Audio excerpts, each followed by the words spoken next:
Hi folks, Robin here at Toadstool Tarot. Welcome back.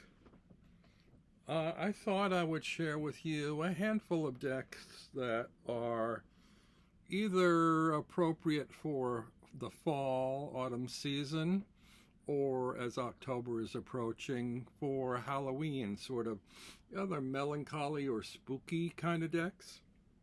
So first of all, I'd say in terms of a melancholy deck, I picked the Lonely Dreamer Tarot, which is beautiful sort of autumn colors, late summer, autumn kind of colors, and it's really very, very pretty, and also has a very melancholy feel to a lot of the cards, I think. Some sort of dark drama.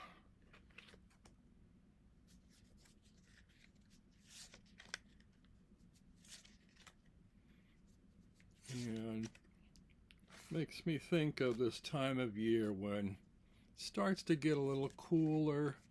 The leaves start turning to bright colors and falling, and we get a little bit introspective and want to curl up in bed in a blanket and look at some pretty images that really make us kind of turn within.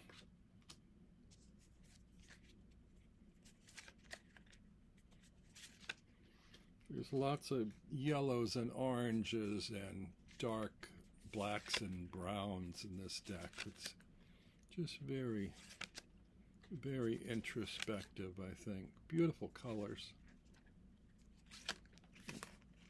Makes me think of when all the leaves start to turn color.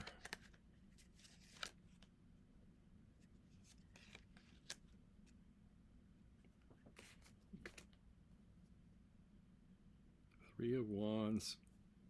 That's my significator. Really like the colors in this painting. Comes in a magnetic box, which is nice. This is the first edition.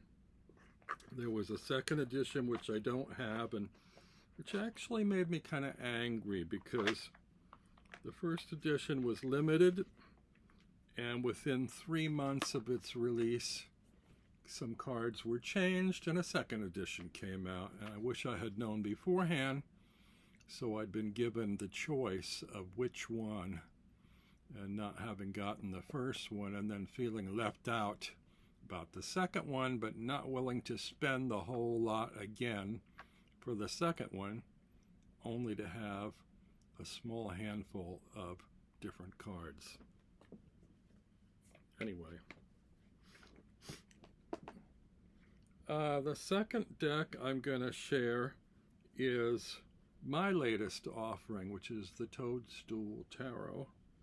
It's a tiny little majors only deck, or major arcana deck, I should say. And then some. There's a few extra cards. And it's all mushrooms or toadstools. I just watched a great documentary last night, and I'm going to watch it again on Amazon Prime, called, I think, Fantastic Fungi, and it's really interesting about the sort of network, mycelium network, I believe they call it, of how plants are all kind of interconnected underground through the connection of mushrooms and through their decay. And I don't know, it's kind of too hard for me to explain, but it was really fascinating. There's a lot more to mushrooms than I was aware of. And I just got this as made this because I have a kind of a fascination for mushrooms and toadstools, more from a sort of a fairy tale, fable perspective than a scientific one. I relate it to a lot of dwarfs and elves and fairies that sit on or under toadstools. And so I decided to create my own deck and also kind of make it a signature for my channel. So this isn't really spooky, but it does make me feel about the fall of the year, where you have combinations of color and decay and time of darkness. These are on dark backgrounds. So that is the Toadstool Tarot, available at makeplayingcards.com. The next one I'm going to share, let's see, well, this is an old standard. I think it's just called the Halloween Tarot. Comes in a regular size, like kit with a big book, I think, and also in a tin from US Games. And it's sort of a cartoony kind of a deck in, you know, typical Halloween colors. The suits have been replaced with like bats, ghosts, pumpkins, I think, and imps. I don't usually like it when they replace suit names. And ordinarily I tend to not be drawn to seasonal decks or holiday themed decks. I don't think I'll get too much use out of them for a few days prior to a holiday. But, you know, it adds a little color and variation into one's work and gets you excited about the holidays, I guess. These are sort of cartoony illustrations. They are kind of fun. It's humor. You know, they're not that dark or scary, just kind of fun scary, like Halloween is.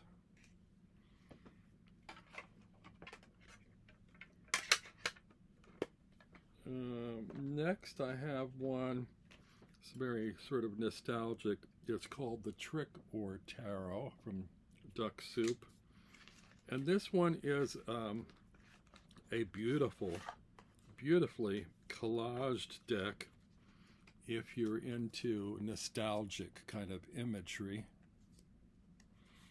It takes sort of vintage collectible pumpkins and cutouts and candies and things that, you know, one might have seen or experienced in their youth earlier, you know, or I should say back in the 20th century.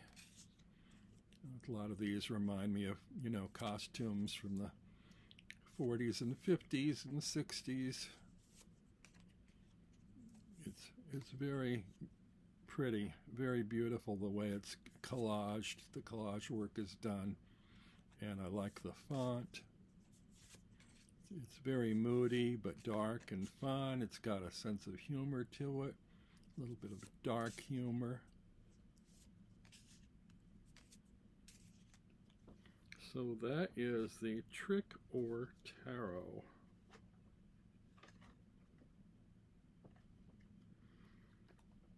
And let's see.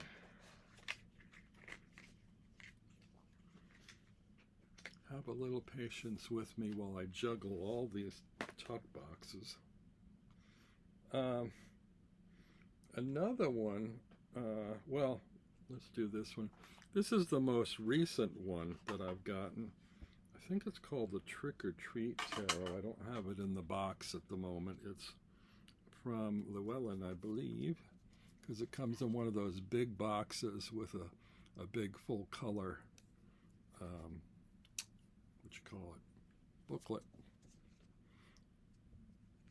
And this one has a very nostalgic feel to sort of experience of trick-or-treating in the 50s, 60s, this has a kind of a Mr. Rogers sort of feel to it.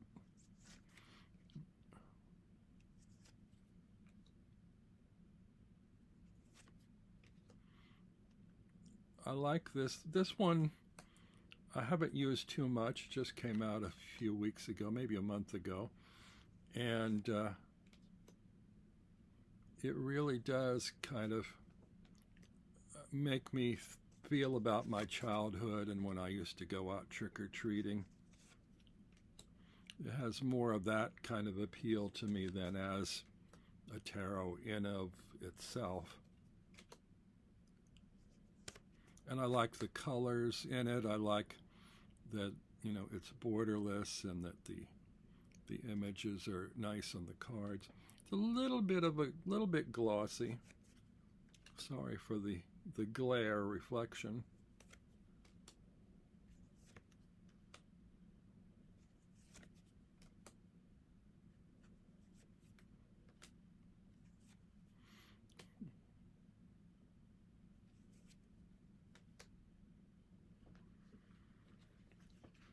So that is the Trick or Treat Tarot, I think.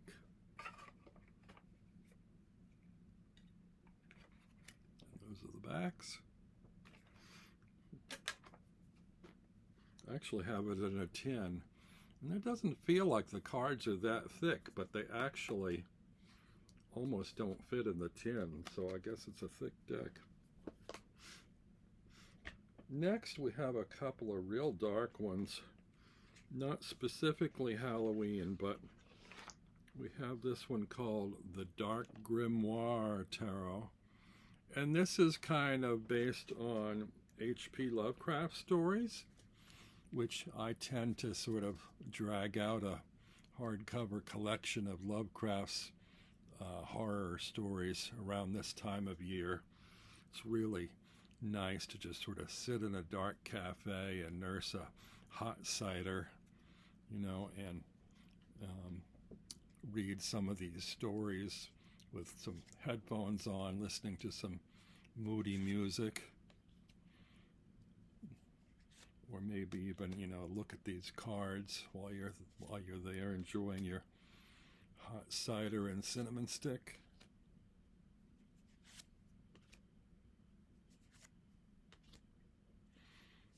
These will probably have more meaning to the person using it if they're familiar with Lovecraft stories, because some of the characters in these reflect some of his stories or are taken from the stories, and they really are the creepiest stories I think I've ever read.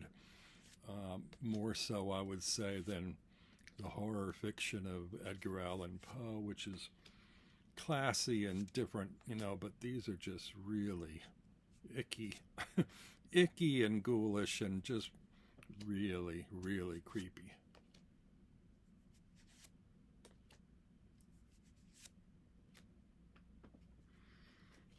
That is the Dark Grim. I love the backs too.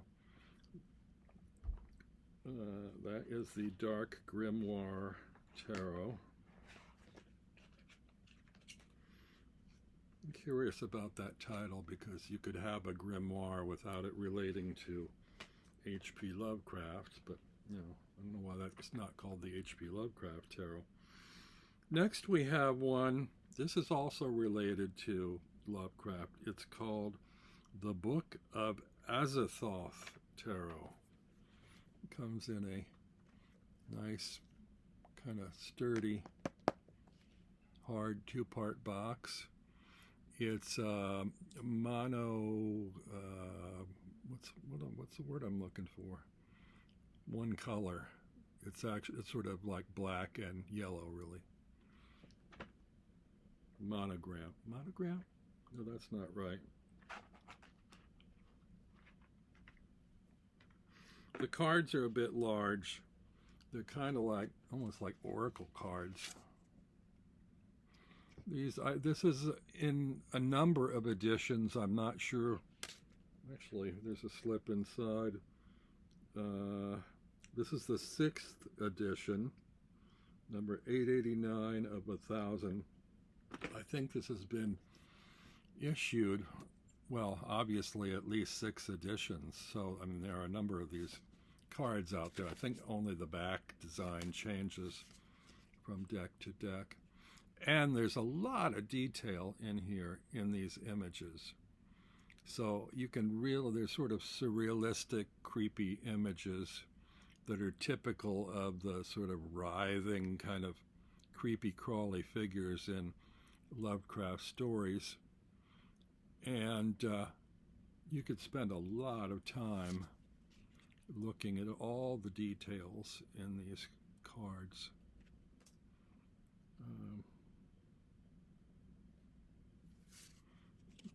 Each of the suits seems to relate to a different race of sort of creepy crawly creatures.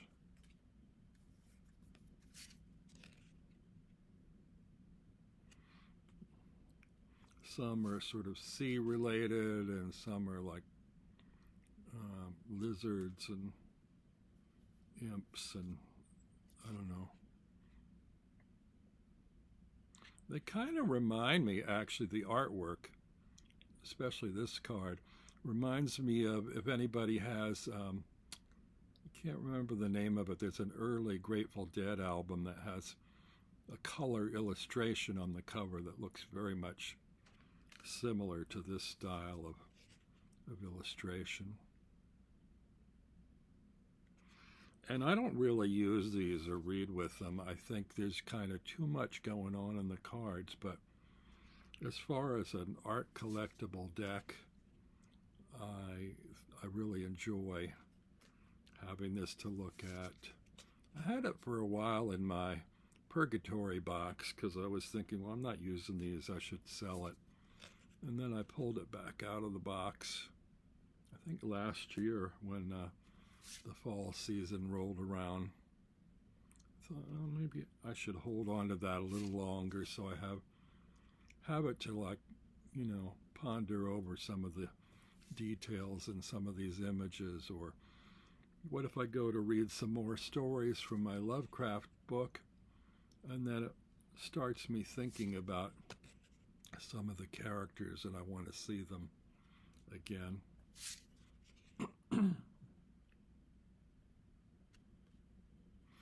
Lovecraft is one of those people who politically is not a very empathic figure. It's not someone you really have a lot of sympathy for his personal views, but is a very talented, or was a very talented, horror story author.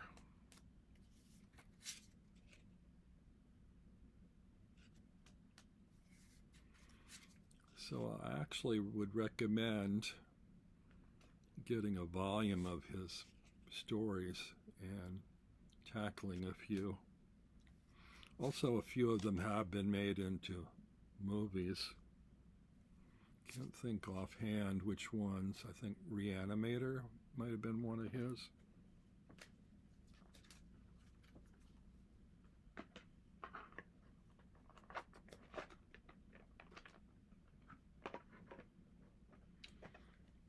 Next is the Dreamkeeper's Tarot. Now, this again is not really a spooky deck, except for the fact that the images are kind of antique-y, and when they're, this is actually the indie edition.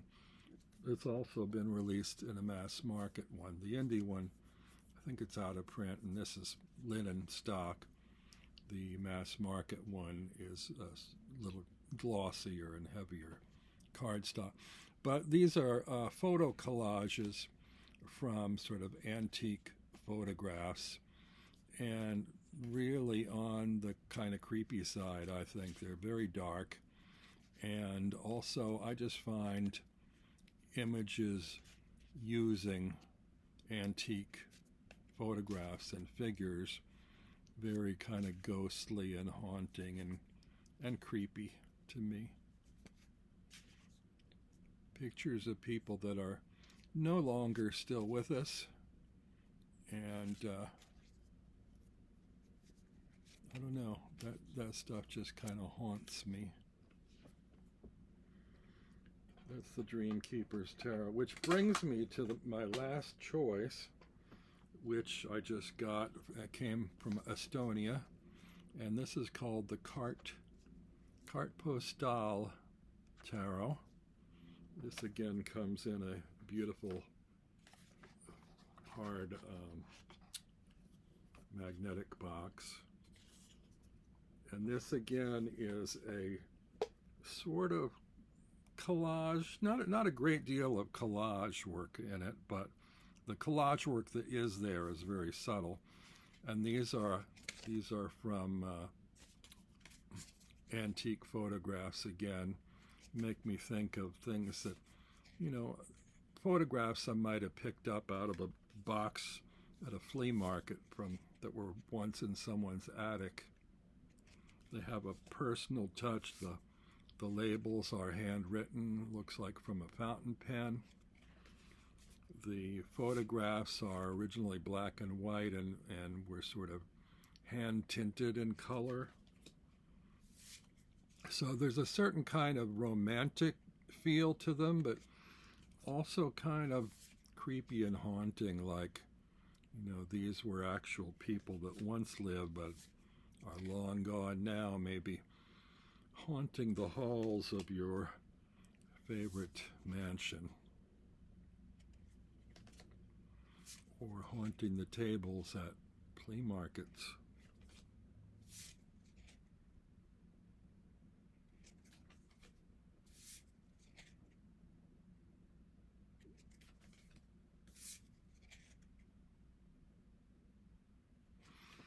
So those are my selections for October Halloween spooky decks.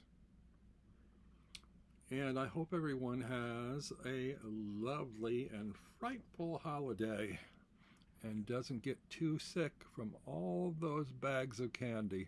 See you all again soon.